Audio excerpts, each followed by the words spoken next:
Hey guys, I hope you've been enjoying this series and it's been helping you learn more about music. Today's episode, we're actually going to be taking a slight turn from doing intervals and chords, and I had the realization that intervals are so important that for this entire episode, we are just going to be talking about understanding intervals because intervals are such a huge part to music. Without them, you can't even begin to comprehend how a chord functions. When talking about intervals, one of the first things we need to know is what kind of interval it is. And in music, you have notes that are stacked on top of each other, such as the C and the G on the left staff, and those notes are considered harmonic intervals because they happen at the same time. Now, if it was a C then a G, as in C on beat 1, C on beat 2, or G on beat 2, that would be a melodic interval. The difference between harmonic intervals and melodic intervals are harmonic intervals are typically top to down, vertical, or simultaneous, while melodic intervals are left to right and they happen sequentially.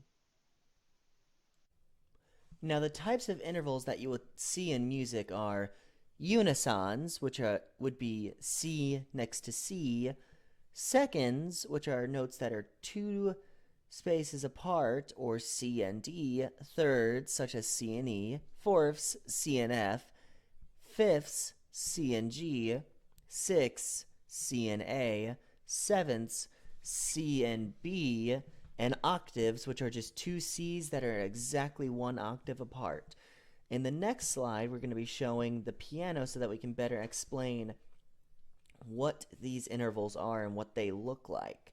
We will also be having sound to accompany them so you can better understand what each sound looks like, or sounds like, sorry. The first of the intervals we're going to be talking about is the unison, or two simultaneous notes that are the exact same pitch. This unison would be C and C, and if you understand how your piano is laid out, it would be two C notes, as in it would be the same exact note, and that would sound like such.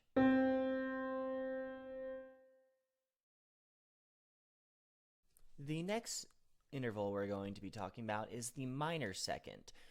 In this case, that would be C to D flat. Now, if you take a look at your piano, you'll notice that C on the all the way left is right next to the black key, which is D flat. Now that, because it is only one step away, it is both a second and it is minor. If it was two steps away, it would be a major second. And the fact that it is a minor second makes it a tension, because that minor second interval creates a lot of tension. And the minor second sounds like so.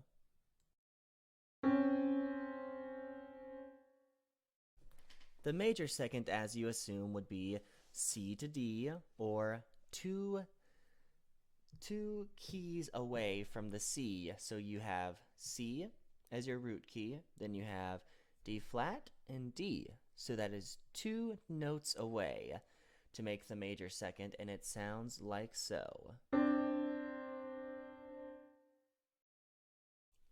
The minor third, as you see before you, is three steps away, and it sounds as so.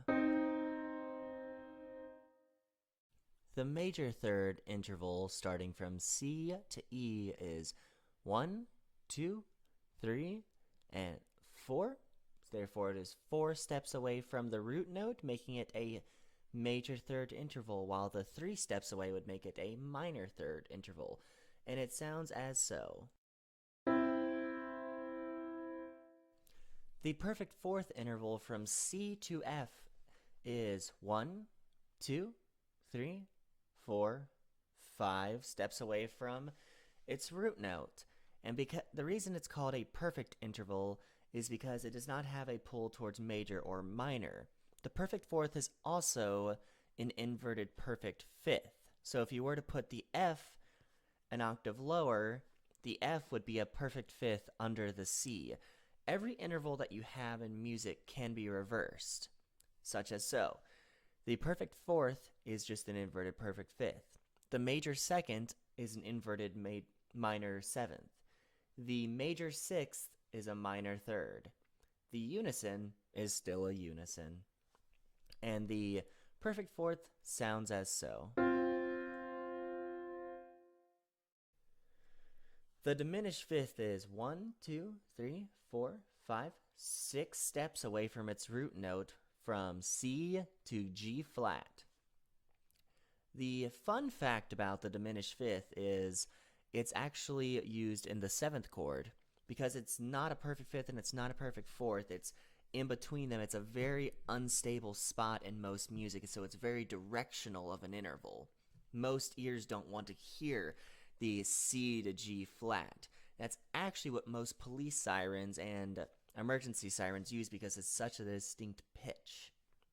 And it sounds as so.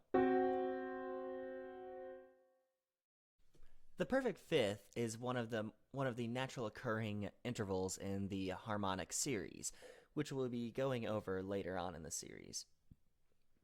The perfect fifth, as I said before, is just an inverted perfect fourth. Now, since the perfect fifth is more steps away from the diminished interval, that would make it 1, 2, 3, 4, 5, 6, 7. 7 steps away from its root note. Now, the perfect fifth is a very hollow sounding interval, as you'll hear right now. The minor sixth is 8 steps away from its root note from C to A flat. As I said before, if you were to invert it, you would get a major third, and it sounds as so. The major sixth is 9 steps away from its root note, and if you were to invert it, you would get a minor third from that. It sounds as so. The minor seventh is one of the very important intervals that you'll see in most tonal harmony. It is 1, 2, 3, 4, 5, 6, 7, 8, 9, 10 steps away from its root note. The minor seventh you'll typically see in most dominant chords because it's very directional. It always wants to push to a different note. And it sounds like so. The major seventh chord is 11 steps from its root note and is typically heard in a lot of jazz harmony, but it can be heard in all sorts of genres of music, and it sounds like so. The octave is similar to the unison in the fact that it is both 2 C's. That means it is C3 and C4, which is a total of 12 steps away from each other, or 1 octave. In the Western system of music, we typically consider the octave just to be the same exact note, and it sounds like so. Another thing we need to understand is how we organize those intervals. We organize them between consonances and tensions.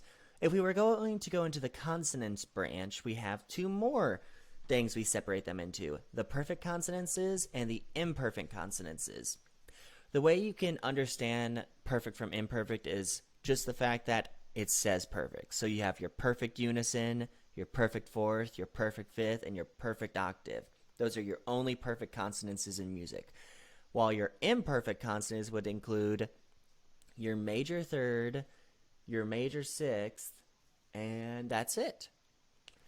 Now, your tensions, on the other hand, would be notes that are close to your root, or very tense. That would be your seconds, and your seconds, your tritones, which is the diminished fifth. It's also referred to as a tritone. I should have mentioned that earlier. And that would also be your sevenths, because they are so close to other notes that they create so much tension and they try to push away. In this video, we went over what intervals are, what kinds there are, what they look and sound like, and how to organize them. In next week's video, we will be going over chords, I promise. I hope you enjoyed the video and found it helpful in understanding intervals. Feel free to leave a like and share if you learned something from the video.